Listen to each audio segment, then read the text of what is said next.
साल था 1979 और तारीख थी 20 नवंबर। सऊदी अरब की सबसे भीड़ भाड़ वाली और मुसलमानों की सबसे पवित्र जगह पर लाखों लोग इकट्ठा हुए थे।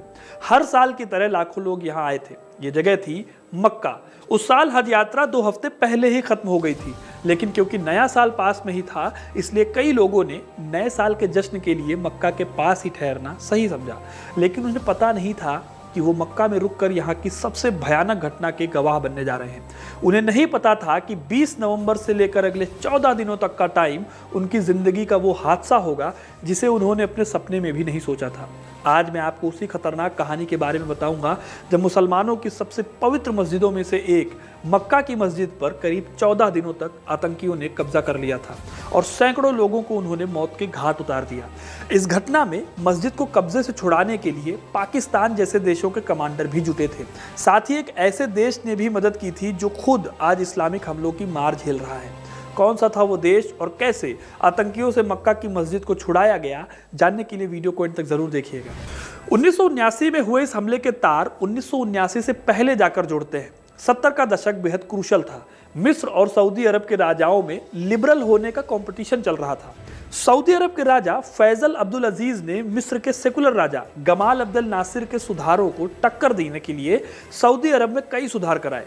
महिलाओं को अबाया पहनने की अनिवार्यता से मुक्त कर दिया गया।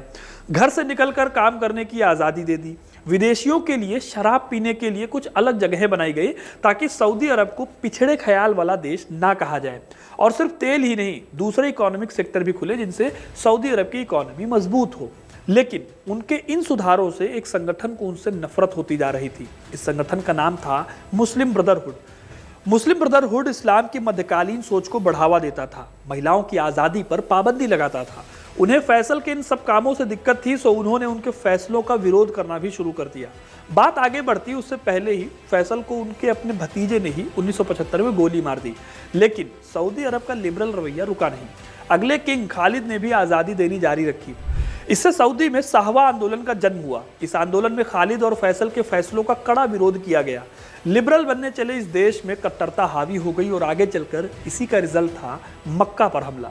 नवंबर 20 के दिन सुबह 5:15 पर जब इमाम शेख मोहम्मद अल सुबाइल ने सुबह की नमाज यानी फज्र की नमाज खत्म कराई तो अचानक मस्जिद का माहौल बदल गया। नमाज के खत्म होते ही सैकड़ों की संख्या में सफ़ेद कपड़े पहने हथियारबंद लोग मस्जिद के अंदर घुसे। इसी भीड़ में से कुछ लोगों ने इमाम शेख से माइक छीना। इनमें से एक आदमी माइक पर अनाउंसमेंट करने लगा था। इसका नाम था जुहैमान अल उताइबी। माइक पर यह आदमी जोर जोर से कहने लगा कि मेहंदी आ गए हैं, अब धरती से अन्याय और अत्याचार खत्म हो जाएगा और सबके साथ बिना किसी भेदभाव के न्याय होगा। इसके बाद वो अल्लाह अकबर के नारे भी लगाने लगा। अब आप पूछेंगे कि मेहंदी कौन है, तो अगर आप इस्लामिक मान्यताओं को देखोगे तो मेहंदी को दुनिया का रक्षक बताया जाता है। हालांकि इनका जिक्र कुरान में नहीं मिलता बल्कि हदीस में मिलता है। हदीस वो किताब है जिसमें पैगंबर के द्वारा दी गई मौखिक शिक्षाएं हैं। इसमें कहा गया है कि मेहंदी कयामत के आने से पहले आएंगे और इंसाफ करेंगे। मेहंदी को ना कोई घायल कर सकता है और ना ही वो कभी मर सकते हैं। इस तरह की मान्यताओं को मानने वाले लोगों ने इस्लाम की सबसे पवित्र जगह पर ही हमला कर दिया था। लेकिन हमला करने वाला ये जुहैमान था कौन? दरअसल जुहैमान उताइबी पहले सऊदी अरब की सेना में था। वो मुस्लिम ब्रदरहुड के कट्टर इस्लामिक विचारों का समर्थन करता था। उसे सऊदी किंग्स के फैसलों से नफरत थी। उताइबी एक कट्टर सुन्नी इस्लामिक धड़े सलाफी से ताल्लुक रखता था। उसका कहना था कि सऊदी साम्राज्य इस्लाम के रास्ते से भटक गया है, वो भ्रष्ट हो गए हैं और पश्चिमी देशों के इशारे पर चल रहे हैं। इसी उताइबी ने फिर माइक पर बोलते हुए एक शख्स की तरफ इशारा किया और उसने कहा कि वो ही मेहंदी है। इस शख्स का नाम था मोहम्मद अब्दुल्ला अल कहतानी।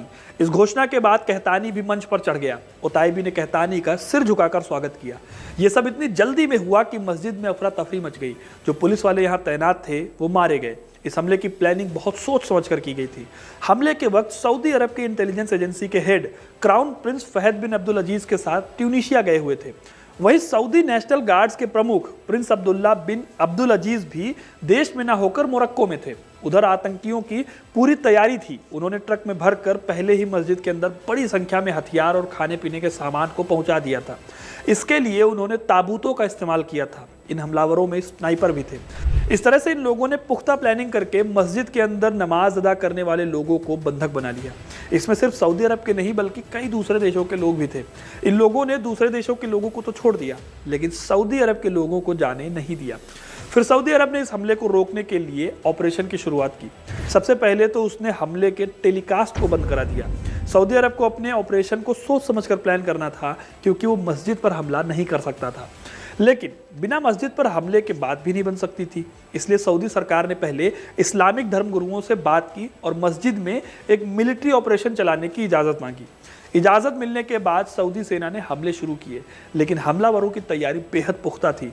काफ़ी जद्दोजहद और गोलीबारी के बीच मस्जिद के बाहरी इलाके में मौजूद हमलावरों को मार गिराया गया। सरकार ने मस्जिद की बिजली काट कर सैनिकों के मस्जिद के अंदर घुसने का रास्ता दे दिया। सेना के अंदर घुसते ही लड़ाई तेज हो गई, लेकिन इसी बीच कुछ ऐसा हुआ जिसने जंग का माहौल बदल दिया। हुआ यह कि जंग में खुद को मेहदी होने का दावा करने वाला कहतानी घायल हो गया। अब इस्लाम में मान्यता है कि मेहदी घायल नहीं हो सकते। कहतानी के घायल होते ही शोर मच गया। इसी बीच सऊदी की मदद पाकिस्तान और फ्रांस ने अपने कमांडो टीम भेजकर की। पाकिस्तान के कमांडोज को लीड कर रहे थे परवेज मुशर्रफ, जो आगे चलकर पाकिस्तान के प्रेसिडेंट भी बने। जब ये लोग यहाँ पहुंचे थे तो मिशन आधे पर था। इनके आने के बाद सऊदी की पोजीशन और भी ज्यादा मजबूत हो गई। हमलावर मस्जिद के अंडरग्राउंड एरिया में भी छिपे हुए थे।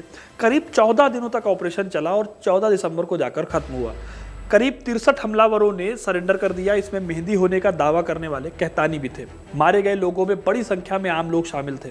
माना जाता है कि इस हमले में 1000 लोग मारे गए थे, लेकिन सरकार का कहना था कि यह आंकड़ा 330 था।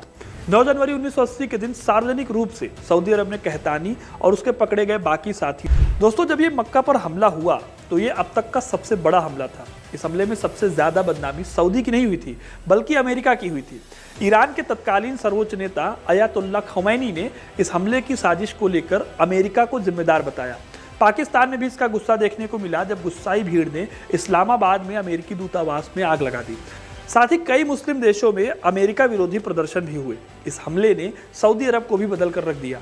लिबरल विचारों का समर्थन करने वाले सऊदी अरब में अब कट्टरपंथ और जिहाद की भावना तेजी से फैली। इसके साथ ही वहाबी कट्टरपंथ को बढ़ावा मिला। इस एक घटना ने सऊदी अरब, जो कि 70 के दशक में काफ़ी प्रोग्रेसिव काम कर रहा था, उसे भी कई साल पीछे ढकेल दिया था। तो दोस्तों, ये थी कहानी मक्का पर हमले की। आपको कहानी कैसी लगी कमेंट करके ज़रूर बताइएगा।